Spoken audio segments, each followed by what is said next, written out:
ప్రతిపాదిక. కానీ వారి పోరాట మార్గాలు ఒక్కటే కాకుండా విభిన్నంగా ఉండేవి. కొన్ని మార్గాలు శాంతియుతం, మరికొన్ని తీవ్రతలో కూడినవి. ఈరోజు మనం కొందరు ప్రధాన నేతలు భావాలు, మార్గాలు, లక్ష్యాలను వారి మాటల్లో వీక్షించబోతున్నాం. మన దేశ స్వాతంత్ర ఉద్యమం 1857లో వీరినారి ఝాన్సీ లక్ష్మి నుండి మొదలైంది. ఆమె భావాలను, ఆవేశాన్ని, లక్ష్యాన్ని ఆమె మాటల ద్వారా మీకు తెలియబోతున్నాం. ఝాన్సీ లక్ష్మిగా మీ ముందుకు వచ్చి చెప్తోంది. ఝాన్సీ లక్ష్మీబాయి, ఈ దేశం, ఈ నేల నా గర్వం. ఈ బ్రిటిష్ పాలన మనకు దాసాన్ని తెచ్చింది, కానీ ఈ ఝాన్సీ లక్ష్మి దొంగదు. స్వాతంత్రం కోసం ప్రాణమిస్తాను కానీ దాసం అంగీకరించను. ఇది నా భూమి, ఇది నా ప్రజల గౌరవం. నా జీవితం కన్నా దేశం ముఖ్యమైనది. నా శరీరంలో ఒక్క శ్వాస ఉన్నంత వరకు పోరాడుతాను. మరణం భయంకరం కాదు, దాసం భయంకరం.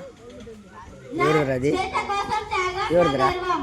నాతో మొదలైన ఈ ఉద్యమాన్ని ముందుకు నడిపించడానికి నా తర్వాత ఎంతో మంది నాయకులు ఇక్కడ జన్మిస్తారు. కాబట్టి నేను ప్రాణాలైనా అర్పించడానికి సిద్ధం. జై హింద్, భారత్ మాతాకి జై. హరే రామ్, హరే రామ్, హరే రామ్,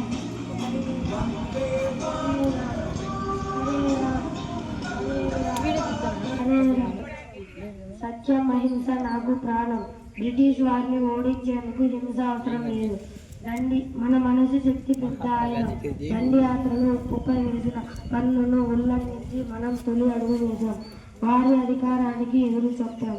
అహింసా పద్ధతిలో స్వాతంత్రమే నా లక్ష్యం. వందే మాతరం.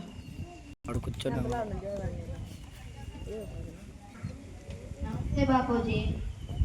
నమస్తే నెహ్రూ గారు. బాపూజీ, మీ అహింస మార్గంలో మీ వెన్నంటి నేనుంటాను. మీరు ప్రజలలో ఆత్మవిశ్వాసం నింపారు. నేను భావితరాల దేశాన్ని చూడాలనుకున్నాను. స్వేచ్ఛతో కూడిన ఉద్యమం మీరు నడిపితే అభ్యుదయ భారతమని ఊహించాను. నమస్తే బాపూజీ. నమస్తే నమస్తే మీరిద్దరు గొప్పవాళ్ళే, కానీ బ్రిటిష్ వాళ్ళు భయపడేది మా రక్తపు త్యాగాలు. సైమన్ కమిషన్ కు వ్యతిరేకంగా నేను గొంతెత్తాను. నా ఆవేశం దేశభక్తి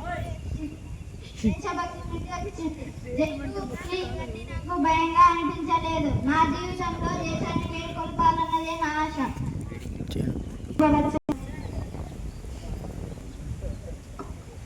ఉద్యమకారులందరూ ఇక్కడే ఉన్నారు. వారందరికీ నా ప్రణామం.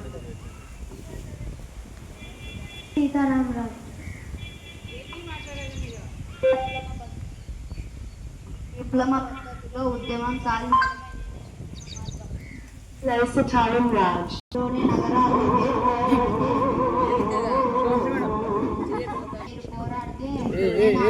గిరిజనుల పక్షాన గలమెత్తాను.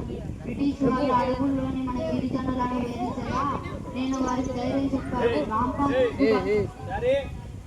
నా లక్ష్యం కూడా స్వాతంత్రమే. బాబూజీ గారు నమస్కారం. బాబూజీ గారు, నేను అహింసను గౌరవిస్తున్నాను, కానీ బ్రిటిష్ పాలనలో మనిషి అంతా పరిణతిలో చూస్తున్నారు. స్వతంత్రం కోసం అవసరమైతే ఆయుధాలతో పోరాడుతుంది. గాంధీ గారు, కానీ నేను నమ్మింది. నాకు రక్తం ఇవ్వండి, నేను మీకు స్వతంత్రం ఇస్తాను. మార్గం నడిచిన మన గర్వం ఒకటే, బ్రిటిష్ పాలనను ముగించాలంటే మన గెలుపు మన ఉద్దేశంలో రావడమైన స్వతంత్రం. నేను ఒక మాట చెబుతాను, ఇన్కిలాబ్ జిందాబాద్. ఇదే నన్ను ముందుకు నడిపింది. యువతలలో జాలా రగిలించాలన్నదే నా కోరిక. ప్రతి ప్రాంతం, ప్రతి గుండె స్వాతంత్ర భావంతో నిండాలి. మన పోరాటం ఎందుకో తెలిసిన రోజునే మన విజయం పూర్తి అవుతుంది. స్వతంత్రం జన్మ హక్కు. వందే మాతరం. జై హింద్, భారత్ మాతాకి జై. భారత మాత బానిస సంఖ్యలు తెంపడమే మా సంకల్పం. మా మార్గాలు వేరైనా స్వతంత్ర భారతవనిని చూడాలన్నదే మా ఆశయం. ఇన్కిలాబ్ జిందాబాద్. వందే మాతరం. అహింసా పరమో ధర్మః. భారత్ మాతా కీ జై. స్వతంత్రం నా జన్మ హక్కు. వందే మాతరం.